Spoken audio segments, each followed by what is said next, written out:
On the evening of November 27th, 1944, Adolf Hitler stood alone in the map room of the Wolf's Lair, staring at a single sheet of paper that had just arrived from SS intelligence. The document, marked with the highest classification, described an American industrial complex in a remote desert of New Mexico, consuming more electrical power than the entire city of Berlin. Its purpose: the construction of a weapon capable of destroying an entire city in a single blast. Hitler's hands trembled as he read the final line of the report. The Americans were months, perhaps weeks, from success. Germany's own atomic program had failed. The war was lost. The morning of March 6, 1942 began unremarkably at the Reich Chancellery in Berlin. Adolf Hitler had risen late, as was his habit, taking breakfast alone in his private quarters while reviewing overnight dispatches from the Eastern Front, where Army Group Center was struggling through the mud of the spring thaw. The previous winter's catastrophe before Moscow still haunted every briefing, every casualty report, every conversation with his generals. But this particular morning would introduce a different kind of concern, one that would grow slowly over the following years until it consumed Hitler's final hopes for victory. At 11 a.m., Reich Minister Albert Speer arrived for a scheduled meeting on armaments production. Speer, 36 years old and Hitler's favourite architect turned industrial czar, carried a folder containing reports on tank production, aircraft manufacturing, and submarine construction. But tucked among these routine documents was a memorandum from the Reich Research Council regarding a project codenamed Uranverein, the Uranium Club. The meeting took place in Hitler's study, a room lined with books Hitler rarely read and dominated by a massive globe he enjoyed spinning while contemplating future conquests. Speer presented the production figures first, knowing Hitler preferred good news before complications. Tank output was increasing. The new Tiger tanks would soon reach the Eastern Front. Aircraft production had recovered from the disruptions of the previous year. Then Speer broached the uranium matter. "My Führer," Speer began carefully, "I must inform you of developments in our atomic research program. Professor Heisenberg and his colleagues have made theoretical progress, but they report significant obstacles to practical application." Hitler looked up from the production charts. His knowledge of physics was negligible, but he understood industrial implications. "What obstacles?" Speer explained as simply as he could. The German atomic program, begun in 1939 with considerable hope, had fragmented into competing research groups. Professor Werner Heisenberg at the Kaiser Wilhelm Institute believed a working reactor was possible, but a weapon, an actual bomb, would require industrial resources Germany could not spare. The enrichment of uranium to weapons grade would demand enormous quantities of electrical power, rare materials, and years of development. Heisenberg estimated that even under ideal conditions, an atomic bomb could not be ready before 1947. Hitler's face showed rare patience as he listened. And the enemy, the Americans, the British. "Our intelligence suggests they are pursuing similar research," Speer admitted. "The British have a program at Cambridge. The Americans have recruited European physicists who fled the Reich, but the scale of their efforts is unknown." Hitler dismissed the concern with a wave. Jewish physics, Einstein's fantasies. The Americans waste resources on theoretical nonsense while we build real weapons. The V2 will terrorize London. The jets will sweep their bombers from the sky. Let them chase atoms while we win the war with steel and will. Speer nodded, privately unconvinced, but knowing argument was futile. The meeting moved to other matters. The first serious intelligence regarding American atomic efforts reached Hitler's headquarters in the autumn of 1943. Brigade Führer Walter Schellenberg, head of SS Foreign Intelligence, had cultivated sources in neutral countries, particularly Switzerland and Sweden, who reported fragments of information about a massive American industrial project of unknown purpose. On October 12, 1943, Schellenberg presented his findings to Heinrich Himmler at SS headquarters in Berlin. The report was thin but troubling. American scientists had been disappearing from universities, their research suddenly classified. Construction projects of enormous scale were underway in Tennessee, Washington State, and New Mexico. Electrical consumption at these sites exceeded anything explicable by conventional industry. The British had transferred their atomic research to Canada and were collaborating closely with the Americans. Himmler, whose understanding of science was coloured by his obsessions with the occult and racial mysticism, struggled to grasp the implications. "What are they building?" Schellenberg was cautious. "The evidence suggests atomic research on an industrial scale. Our own scientists believe such a weapon would require decades to develop. The Americans appear to believe otherwise." Himmler brought the report to Hitler during the Situation Conference on October 15th. The timing was poor. The Eastern Front was collapsing after Kursk. Italy had surrendered. Allied bombers were striking German cities with increasing frequency. Hitler was in no mood for abstract scientific concerns. "Atomic weapons," Hitler sneered when Himmler finished his briefing. "More Jewish science. Heisenberg told Speer it cannot be done before 1947. The Americans chase shadows. Their scientists are refugees, theoreticians, men who have never built anything practical. Let them waste their resources. By the time they produce anything useful, the war will be won." Field Marshal Wilhelm Keitel, ever the sycophant, agreed immediately. "The Führer's judgment is correct. Our V-weapons will bring Britain to its knees. The Americans cannot sustain casualties. One decisive blow, and they will negotiate." General Alfred Jodl said nothing, but his diary that evening recorded doubt. If the Americans are investing industrial resources of this scale in atomic research, they must have confidence in success. What do they know that we do not? The intelligence picture sharpened through 1944, and with it, Hitler's unease. In February, the Abwehr, German military intelligence, obtained fragments of a report from a source in the Swedish embassy in Washington. The source, a minor diplomat with German sympathies, had overheard American officials discussing something called the Manhattan Engineer District. The name meant nothing, but the context suggested military significance beyond conventional weapons. More concerning was a report from German agents in Mexico, who had observed unusual activity at a remote site in New Mexico. Enormous quantities of equipment were being transported to a location in the desert. Security was unprecedented. Workers were forbidden from discussing their employment. The few who talked mentioned only that they were helping to end the war.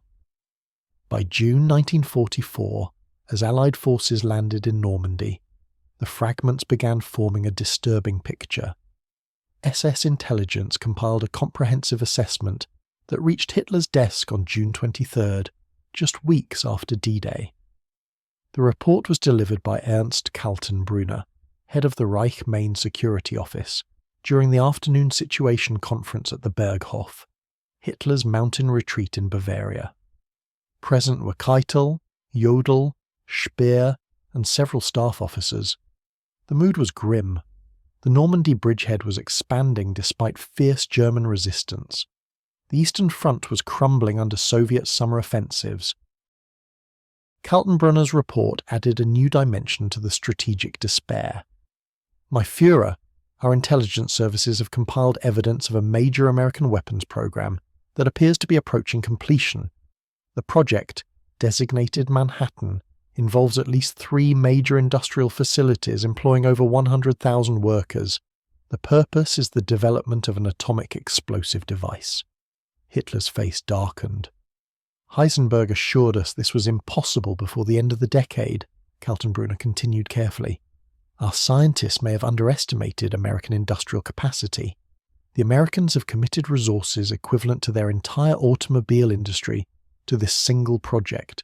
They have unlimited electrical power, unlimited raw materials, and have recruited the finest physicists from across Europe, many of them refugees from the Reich."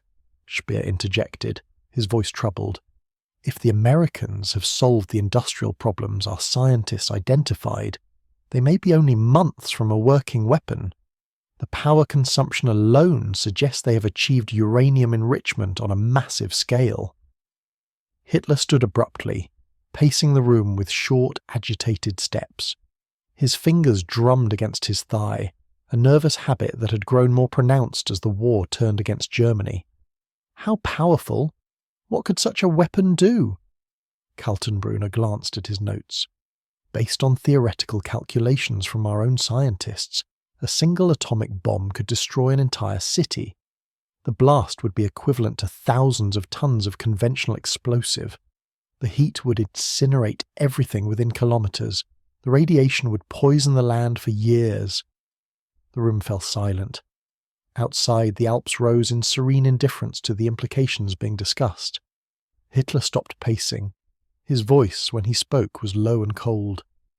"And our own program? Where do we stand?" Speer answered, unable to soften the truth.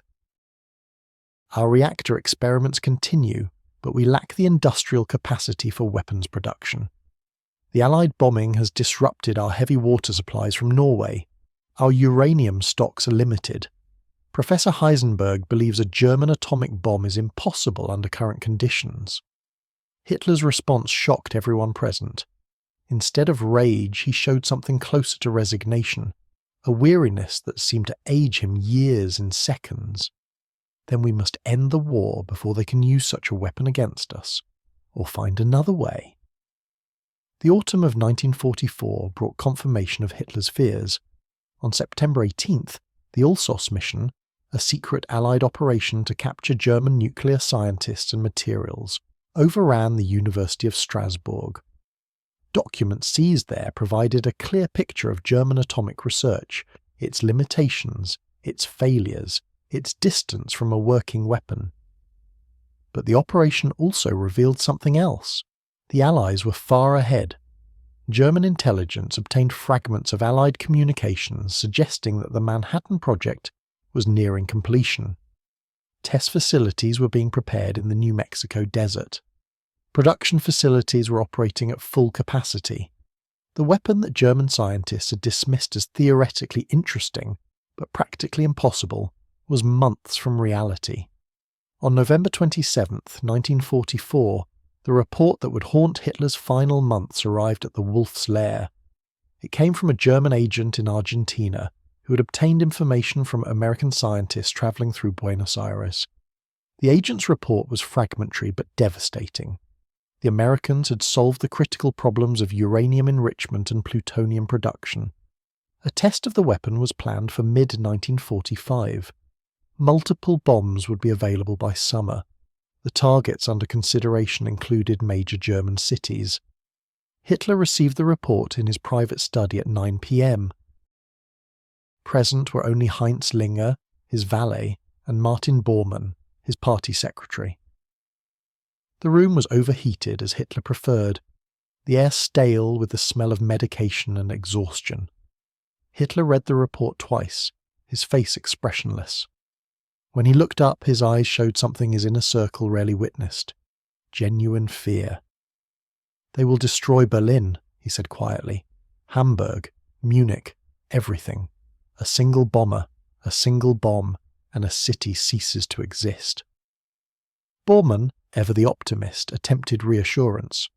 "My Führer, our jets will prevent their bombers from reaching Germany. The V-weapons will force Britain to negotiate. The Americans will not have time." Hitler cut him off. "Do you understand what this means? Every city, every factory, every concentration of troops, vulnerable to absolute destruction. Our bunkers, our fortifications, meaningless against such a weapon. If they complete this bomb before the war ends." He left the sentence unfinished. The implications required no elaboration. In the weeks that followed, Hitler's behaviour shifted perceptibly. His demands for wonder weapons became more frantic, less connected to reality. He ordered acceleration of the V2 program, believing that rockets might somehow deliver a response to atomic attack. He demanded reports on German atomic progress with increasing frequency, refusing to accept that the program was years behind the Americans. On January 23, 1945, Professor Werner Heisenberg was summoned to Berlin for a briefing with Albert Speer. The meeting took place in Speer's ministry, a building that bore the scars of Allied bombing. Heisenberg, 43 years old and exhausted by years of work on a failing program, explained the situation with the precision of a physicist delivering a lecture. The Americans have taken a different approach than we proposed. They have committed industrial resources on a scale we never imagined possible. Where we debated theory, they built factories. Where we conserved materials, they consumed them without limit. Their weapon will work because they have solved the problem through sheer industrial force. Speer pressed him. How far behind are we? Be specific. Heisenberg chose his words carefully. If Germany controlled the resources of the United States, if we had unlimited electricity, unlimited uranium, unlimited industrial capacity, we might produce a weapon in 2 to 3 years. Under current conditions, with Allied bombing, with our resource constraints, with the chaos of the military situation, it is impossible. The German atomic bomb will never exist. Speer reported this assessment to Hitler on January 30th, the 12th anniversary of the Nazi seizure of power. The occasion that once celebrated triumph now marked approaching doom. Hitler received the news with strange calm. His rages had become less frequent as defeat became undeniable, replaced by periods of detached reflection that disturbed his staff more than his fury. So the Americans will have the weapon first, Hitler said. The question is whether they will use it against Germany or Japan. Speer had no answer. Intelligence suggested both were targets. The industrial might that Germany had dismissed as weakness had produced a weapon that made all other weapons obsolete. Hitler turned to stare out the window at the snow-covered ruins of Berlin. We could have built it first, he said quietly, if we had believed, if we had committed. The physicists told us it was impossible, and we believed them. The Americans believed in possibility, and now they hold the fire of the sun. The final months were a descent into darkness. Hitler retreated to the Führer bunker beneath the Reich Chancellery as Soviet forces closed on Berlin. The atomic bomb haunted his conversations, mentioned repeatedly in the rambling monologues that filled his sleepless nights. On April 12, 1945, news arrived that President Franklin Roosevelt had died. Hitler experienced a brief resurgence of hope, believing that the alliance against Germany might fracture without its architect.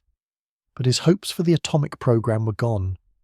They have the bomb, he told his secretary Traudl Junge during one of their final conversations. The Americans have it. When they use it, when the world sees what it can do, everything changes. Every nation will want one. Every city will be vulnerable. The future will be shaped by whoever controls this weapon. He paused, his voice dropping to a whisper. We could have been first. Germany could have held that power. Instead, we will be its first victim if the war lasts long enough. The war did not last long enough for atomic weapons to be used against Germany. Adolf Hitler committed suicide on April 30th, 1945 in the Führer bunker, 8 days before Germany's unconditional surrender. He died knowing that the weapon he had dismissed as impossible was real, that the Americans possessed it, and that his war had ended before it could be unleashed on German cities. 10 weeks later, on July 16th, 1945, the first atomic bomb was tested at Trinity Site in New Mexico. The explosion exceeded all predictions, visible from 200 miles away, creating a mushroom cloud that rose 40,000 feet into the atmosphere. On August 6th, a B-29 bomber named Enola Gay dropped an atomic bomb on Hiroshima, Japan. 3 days later, a second bomb destroyed Nagasaki. Japan surrendered on August 15th. The weapon that Hitler had dismissed as Jewish physics, as theoretical fantasy, as impossible before 1947, had ended the war in the Pacific with 2 blasts. German physicists, captured by the Allies and held at Farm Hall in England, listened to the news of Hiroshima in stunned disbelief. Werner Heisenberg, the man who had assured Hitler that atomic weapons were years away, spent hours recalculating, trying to understand how the Americans had achieved what he believed impossible. The recordings made at Farm Hall captured his confusion, his excuses, his gradual recognition that he had been wrong, The atomic age had begun, and Germany, which might have been first, had been left behind by a failure of imagination, a failure of commitment, and a leader who dismissed the future because he could not understand it. Hitler never lived to see Hiroshima, but in his final weeks, he knew the weapon was coming. He knew America had won the race, and he knew that his 1,000-year Reich would end not with the triumph of will, but with the triumph of physics and industrial might. The bomb that Hitler dismissed had become the bomb that made his war, and all future wars, fundamentally different. In the concrete bunker beneath burning Berlin, the man who had conquered Europe faced a truth he could not escape. The future belonged to those who believed in science, and Germany, under his leadership, had chosen to believe in mythology instead. If you're finding this journey through history as fascinating as I do, take a moment to subscribe and ring that bell. There's much more to uncover about the decisions that shaped our world.